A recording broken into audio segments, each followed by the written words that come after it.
com a fonoaudióloga, a doutora Beatriz Costa. Um prazer receber. Muito obrigada por ter vindo. Nada. Eu fiz a pergunta para a Thay, porque a doutora estava aqui para ver o que a Thay ia dizer, né? Porque se ela tem cuidados especiais com a voz. Vou começar do começo, tá, doutora? Obrigada por ter vindo. O que é voz? Vamos lá, Thay. Agora a gente tem que prestar atenção agora, né?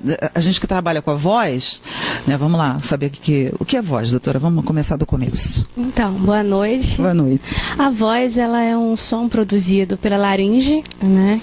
Dentro da laringe ficam dois músculos, a gente chama de pregas vocais, que ficam aqui na altura do pescoço, e essas pregas vocais, quando vibram, durante a expiração, produzem um sonzinho que nós chamamos de voz. Esse som depois vai ser amplificado, né, pelo que chamamos de caixa de ressonância, que é laringe, faringe, cavidade nasal e oral. Por último, vai ser articulado e vai produzir o que chamamos de fala. O som que a gente propaga, né? É verdade que a voz que a gente ouve, por exemplo, quando a gente grava um áudio, gravamos um áudio e a gente tem aquele estranhamento a princípio, né? Tem a ver com a caixa de ressonância da gente, porque tem a ver assim com a voz interna que porque normalmente as pessoas eu acho que tem o estranhamento porque é aquela voz ali, na verdade, que as pessoas ouvem, né? Não é a voz que a gente ouve da gente, não é a que todo mundo está acostumado, é verdade? Olha, a gente se ouve o tempo todo, não é? E é tanto que a gente parar de se ouvir, ao tempo a gente vai ter uma piora na nossa voz, né? Porque a audição ela é importante para um feedback auditivo o tempo todo. A voz gravada ela é um pouco diferente da voz da gente habitual, né? Então é por isso que a gente causa um estranhamento quando escuta uma gravação. Imaginei. Quais são os hábitos mais nocivos à voz?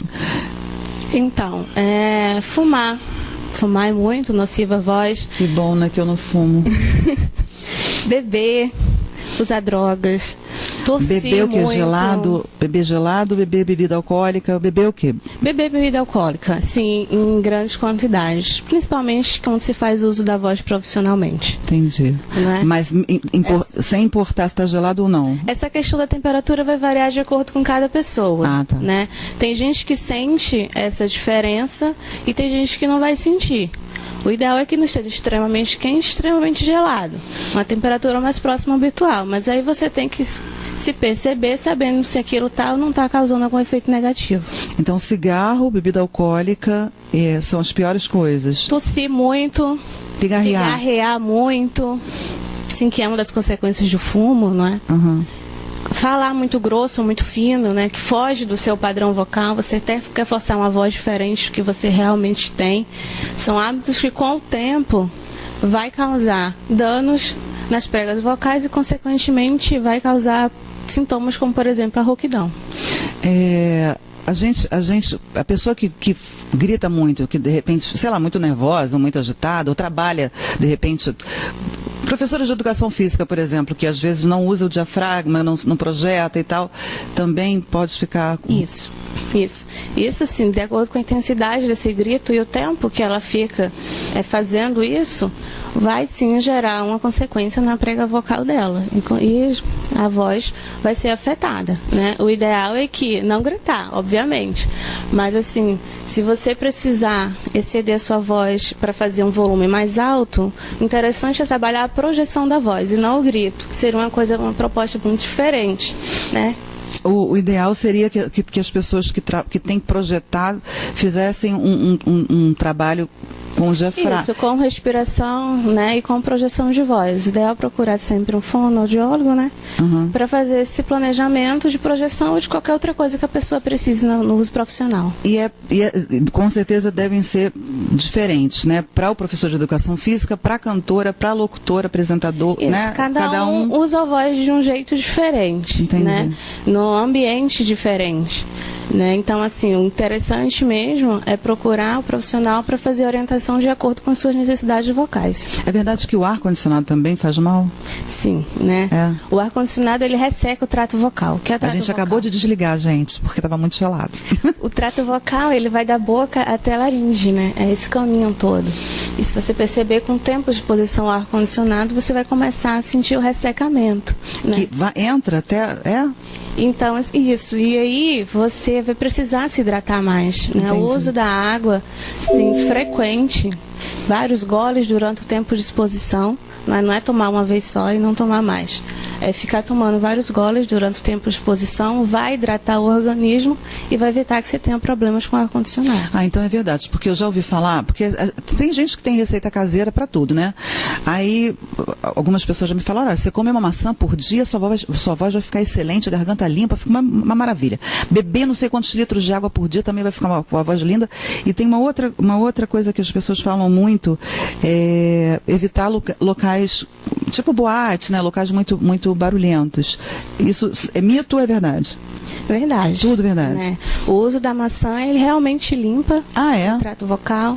Olha, gente. E ele ajuda a produzir uma voz melhor. O efeito dele não é diretamente na voz, mas sim na fala como todo, né? Porque quando você come maçã, você está ali exercitando os músculos, né? Está aquecendo, né? Vamos dizer assim.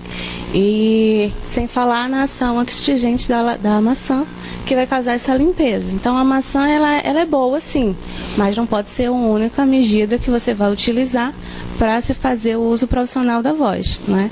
A água, sim, um organismo hidratado é uma prega vocal hidratada e ela vai funcionar com muito melhor flexibilidade.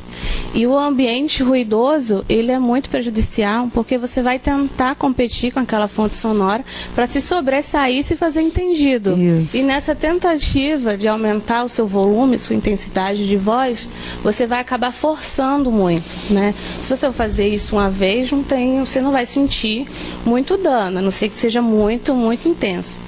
Mas se você fizer isso várias vezes, com o tempo, você sim vai sentir uma diferença, pode sim lesionar a sua prega vocal. O inverno, então, é uma época em que a gente pode ter mais propensão a ficar rouco? Sim, porque assim, o inverno é um clima mais seco, né? Então é interessante a gente ter essa questão da hidratação, né? E outra coisa que é muito comum no inverno são gripes de resfriados, né? Chega o inverno, já começa esse período de gripe.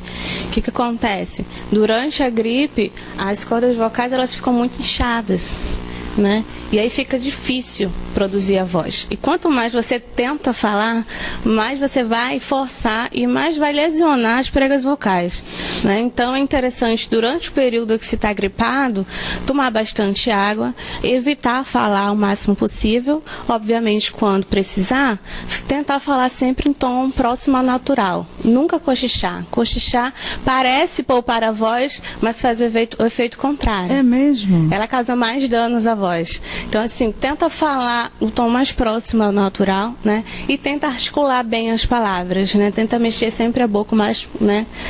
Não fica travado. Porque quanto mais você articula melhor, menos você exige da laringe. Quais são os tratamentos mais indicados para quem usa a voz para trabalhar? Como eu, como a Thay. Quer dizer, eu sei que devem ser tratamentos diferentes, porque é uma para cantar, outra para locutar, apresentar, mas que tratamento a senhora indicaria? Tem algumas coisas que podem ser feitas para reduzir o risco, né, de ter problemas de voz, né? Professores que tomar cuidado com ambientes muito barulhentos, ambientes externos à sala de aula, né? Evitar roupas apertadas, tanto no pescoço como na região do diafragma, para quem usa muito a voz, né? Tá vendo, Thay? Não pode usar roupa apertada. Professores de educação física, né?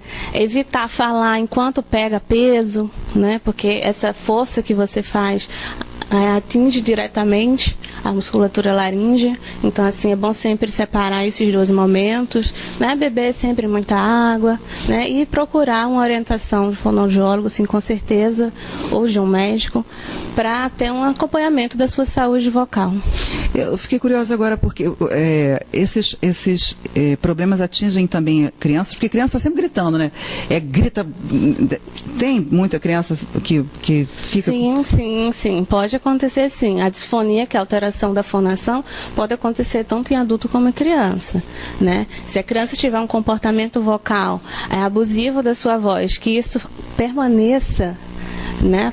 tem um comportamento constante, isso sim pode lesionar as pregas vocais, ele pode ter um quadro de disfonia ou até afonia, que é a ausência da fonação. Nossa. Né? Então, assim, pode acontecer, tanto com adulto como com criança. Né? Interessante sempre, em dúvidas, procurar um médico ou um fonoaudiólogo. Né? Em que momento é imprescindível procurar um fonoaudiólogo, doutora? Olha, para os profissionais da voz, desde sempre. Sempre. Né? Você quer começar a utilizar a sua voz, você já tem que procurar, né, para ver como é que está todo o seu sistema de produção de voz, de respiração, de articulação, de projeção, enfim, para adaptar tudo isso para que você possa ter o melhor proveito da voz no seu trabalho sem danificar, sem ficar cansado no final do dia. Né?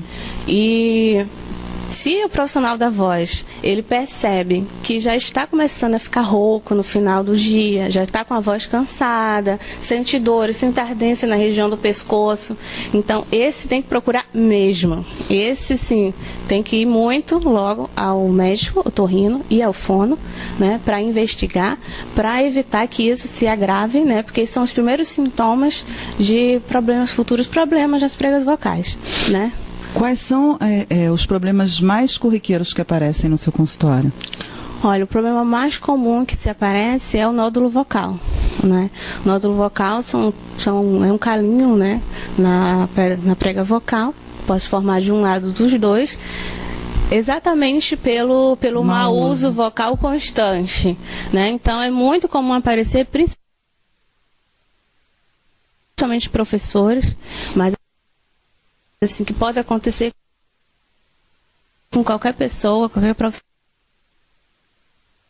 de voz, é o problema mais comum.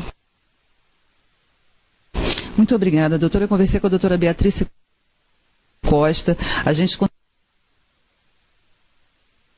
conseguiu se falar rapidamente ontem, combinar a entrevista, ela se propôs a vir. Muito obrigada pelos esclarecimentos. A gente estava curioso há um tempo já para saber sobre, né, essa saúde vocal mesmo. E eu queria que a senhora desse os contatos, se a senhora quiser. Ela pediu para não chamar de senhora, mas é porque isso é coisa de educação, gente, né? De criação.